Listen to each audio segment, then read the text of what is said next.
And we welcome to the program Danielle Morgan, Executive Director, Mississippi Tourism Association. Danielle, morning. Thanks for coming on. Hi, Gerard. Thanks for having me. All right. Give us an update. What's going on at the MTA? Of course, we're sort of winding down the summer vacation season a bit. How did we do? What did people see when they came to Mississippi? Absolutely. Well, some great news is our June analytics from Tourism Economics showed that Mississippi had the second largest year-over-year growth in visitor spending with an 18% increase from last year. Wow.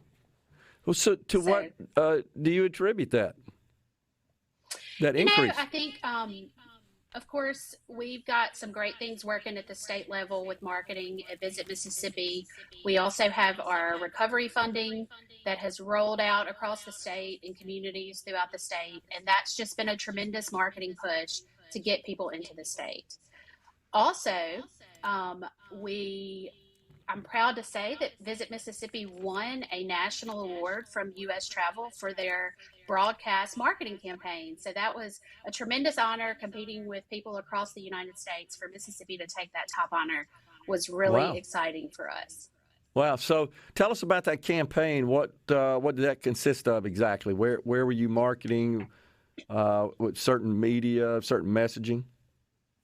Well, of course, key drive markets are always our top markets, touch states particularly. And this campaign, it covered a lot of different areas. It covered a civil rights campaign. It covered some outdoor. We've seen a tremendous increase in outdoor attractions since COVID particularly, and also family-friendly activities, and also cultural and arts is a huge draw for us too. So it covered a lot of different areas, and it's been a very successful campaign for those states. So what about the economic impact, Danielle? Of course, when folks visit our state, they're spending money in a lot of different ways. Certainly those who cater to and accommodate tourists benefited from that. Absolutely, certainly. It was great to see such tremendous numbers for the summer. A lot of other areas have kind of, the recovery's gone a little flat. It's not gone down, but it's just kind of been a little flatter than that immediate post-pandemic travel push. Of course, a lot of people, I'm sure you've known many people to go to Europe this year. We've lost a lot of our United States residents have made that bucket list trip to Europe, but we've also got a lot of people who may not be able to do that, who are driving to places like Mississippi to have those great experiences here. So we're happy to have them for certain. It's football season as well in Mississippi. That's a big time for those of us in the Magnolia State. We've got great venues, great programs, and more importantly, we've got great college towns in Mississippi. Certainly, those are a draw for people that come to the Magnolia State, maybe to support the opposing teams to the Mississippi teams. They follow them as fans, but they too come in and spend a lot of money. Absolutely. A really cool thing that's kind of new in the last year is our SEC cities realized that a lot of people were visiting for games, but they may not be able to see everything in the community while they were here. So actually, some of our Mississippi college towns were leaders in pulling together tourism entities from across the SEC, and they have started Cities of the SEC, which they're marketing while you're in town for the big game. Make sure you visit all of these attractions in these wonderful communities throughout the SEC. So that's a really cool. They have a passport. So be sure you can check out their website, Cities of the SEC, and see all of those great SEC towns. Wow, that's pretty cool. So was there some collaboration among the towns to put this together? I'm sure there was, huh? Yes, absolutely. They're, like I said, they're kind of in their first year, so they put together a video highlighting all of these communities.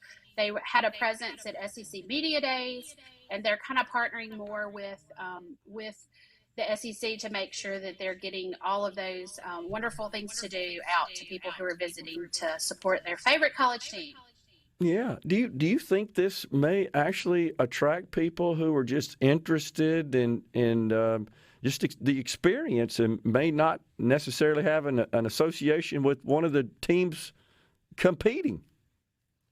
For sure. I think, both of our SEC schools provide an incredible tailgate experience, no matter if you're a rebel or bulldog, as we say. This campaign proves rebels and bulldogs can be friends. So we certainly want to show them the best time. And I think it certainly is. Like you mentioned, the towns are wonderful places to live, as well as home to the universities. And, it's kind of a misconception that people think cities like Oxford or Starkville that, well, they don't need any more tourism because they have, the university there. But really, that's 8 weekends a year. And so Yeah. they're always looking at ways to market those other weekends and make sure that they attract people at that time as well. Yeah, I think it's fair to say that they sort of lost a couple of years in there with the COVID stuff, and to a great extent, they're still trying to recover from those setbacks, and so we need to keep it up. Certainly now that we're all back to normal, just to account for and offset the brutal slowdown for a couple of years there. Absolutely. And, as I mentioned, Mississippi's fortunately recovered better than a lot of other states due to kind of the vision of our leadership and making sure that we put measures in place to recover quickly. And that's been very beneficial to us. But of course, we never want to lose momentum. We want to keep that momentum going and capitalize on those returns for sure. And Danielle, what about just people who live in the state of Mississippi who we sort of have a tendency to stay in our communities where we live, where we work, raise our families, worship, etc., and play? Are we seeing people start to explore other areas of the state? Because it's a big state with a lot of attractions and a lot to see. I know a couple of years ago I was invited to speak to a group in Natchez, and I hadn't been there in a while. I was just blown away at the beauty of Natchez there on the bluff and the river, and took a little time to make that river walk, took some photos and stuff, and ate while I was in town.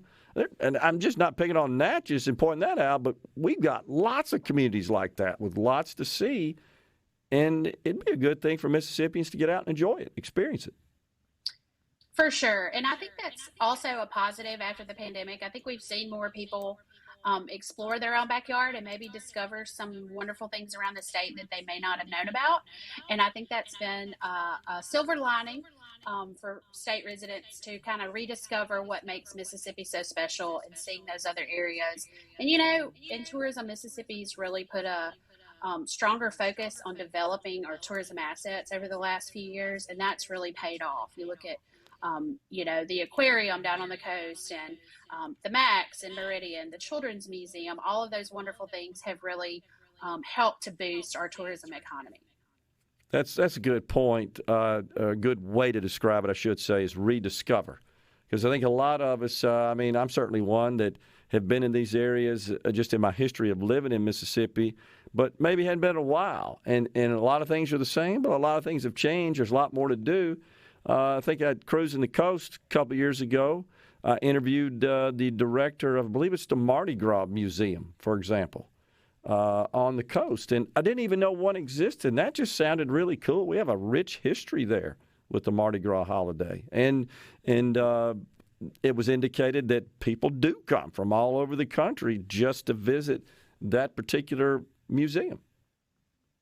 They really do. And there's all kinds of little hidden jewels in every corner of the state. There's hidden jewels that you may not have discovered yet. And, I say the best way to see Mississippi is to get on the back roads and just drive, see what you find. A lot of times it'll lead you to something unexpected or unknown, but it's part of the fun is getting there for sure. So.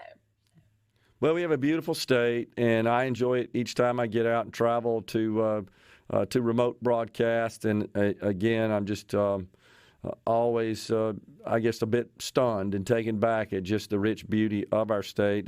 But you got to get out and see it. There is so much to enjoy and experience. And the other good thing is people in Mississippi are just good. They're just hospitable. They're nice. That's why we're known as a hospitality state. And everywhere you go, you're always received with welcome, open arms. That's right. Our greatest asset is our people. No doubt about that. No doubt about it. Danielle, thanks for coming in today and telling us about the Mississippi Tourism Association. Sounds like a lot of good stuff going on. Keep up the great work. We appreciate it. We'll talk again soon. Thanks. Thanks, Gerard. Take care. We're coming right back in the Element Wealth studio. Stay with us.